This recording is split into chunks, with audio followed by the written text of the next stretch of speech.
এই গরমে শিশু ও বয়স্করা কি খাবেন, কি করবেন? গরমে হাঁসফাঁস অবস্থা, রোদের তেজ যেন বেড়েই চলেছে। তবে থেমে নেই জনজীবন। নানা প্রয়োজনে ঝাঁঝালো রোদ মাথায় নিয়েই বেরোতে হচ্ছে বাইরে। এজন্য সতর্ক থাকা প্রয়োজন। প্রচণ্ড গরম বা সূর্যের আঁচ যে কোনো মুহূর্তে যে কেউ অসুস্থ হয়ে পড়তে পারে। গরমের উপযোগী খাবার ও সাবধানে চলাফেরা এ ধরনের বিপর্যয় থেকে রক্ষা করতে পারে। গরমে ঘামের মাধ্যমে শরীর থেকে প্রচুর পানি বের হয়ে যায়, এতে শরীরে পানিশূন্যতা দেখা দিতে পারে। এ পরিস্থিতিতে চিকিৎসক ও পুষ্টিবিদেরা বেশি করে পানি খাওয়ার পরামর্শ দিয়েছেন।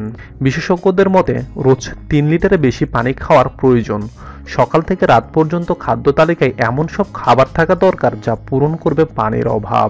বঙ্গবন্ধু শেখ মুজিব মেডিকেল বিশ্ববিদ্যালয়ের মেডিসিন অনুষদের ডিন অধ্যাপক ABM আবদুল্লাহ বলেন, প্রচুর পানি খেতে হবে। যেহেতু গরমের কারণে শরীর থেকে লবণ পানি বের হয়ে যায়, তাই সাধারণ পানি খাওয়ার চেয়ে ওরস্যালাইন বা লবণ পানি খাওয়া শরীরের জন্য ভালো।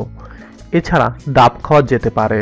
গরমে সুস্থ থাকতে বাইরে গেলে রোদের আঁচ যথাসম্ভব এড়িয়ে যাওয়ার কথা বলেছেন অধ্যাপক আবদুল্লাহ।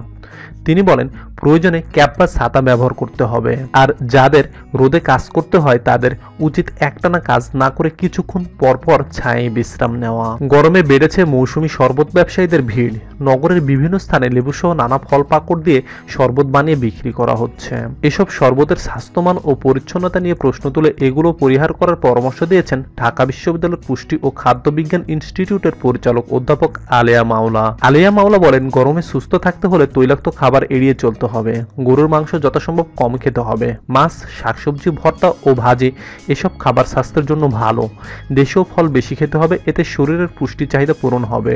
শরীর সুস্থ রাখতে গরমের সময় 3 বেলা কি কি খাবার খাওয়া প্রয়োজন সে পরামর্শ দিয়েছেন বারডেম হাসপাতালের প্রধান পুষ্টি কর্মকর্তা আক্তারুন নাহার। তিনি বলেন, সকালের খাদ্য তালিকায় থাকা উচিত আটার রুটি, ডিম, হালকা তেল দিয়ে ভাজা সবজি। এছাড়া যারা চিড়া খেতে পছন্দ করেন তারা কলা ও দই চিড়া খেতে পারেন, এতে পেট ঠান্ডা থাকবে।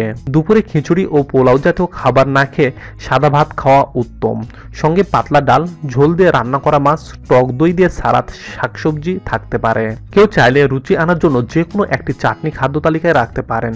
রাতের ও দুপুরের খাদ্য তালিকা একই হবে, তবে রাতে কিছুটা কম খাওয়া উচিত। খাওয়ার পর মৌসুমী ফল যেমন আম, তরমুজ ও জামরুল ইত্যাদি খাওয়া উচিত। শিশু ও বয়স্ক ব্যক্তিদের খাদ্য তালিকা আলাদা বলে জানালেন আক্তারুন নাহার। শিশুদের জন্য বাইরের খাবার যথাসম্ভব এড়িয়ে চলাই ভালো বলে মত দিলেন তিনি। পাতলা পায়েস বা সুজি খাওয়ানোর পরামর্শ দিলেন। বললেন, পানির অভাব পূরণে শিশুদের দিনে অন্তত একবার লেবু, মাল্টা, কমলা বা অন্য ফলের রস খাওয়ানো উচিত। সকালে যেসব শিশু রুটি খেতে চায় না তাদের জেলি দিয়ে পাউরুটি দেওয়া যেতে পারে। গরমে অতিষ্ঠ হয়ে অনেকে দিনে 4 থেকে 5 বারও গোসল করে থাকেন, তবে দিনে 2 বারের বেশি গোসল করা ত্বকের জন্য ক্ষতিকর বললেন আক্তারুন নাহার। বারবার গোসল না করে সারাদিনে কয়েকবার হাত মুখ ধোয়ার পরামর্শ দিয়েছেন তিনি। নিয়মিত আপডেট পেতে আমাদের চ্যানেল সাবস্ক্রাইব করুন।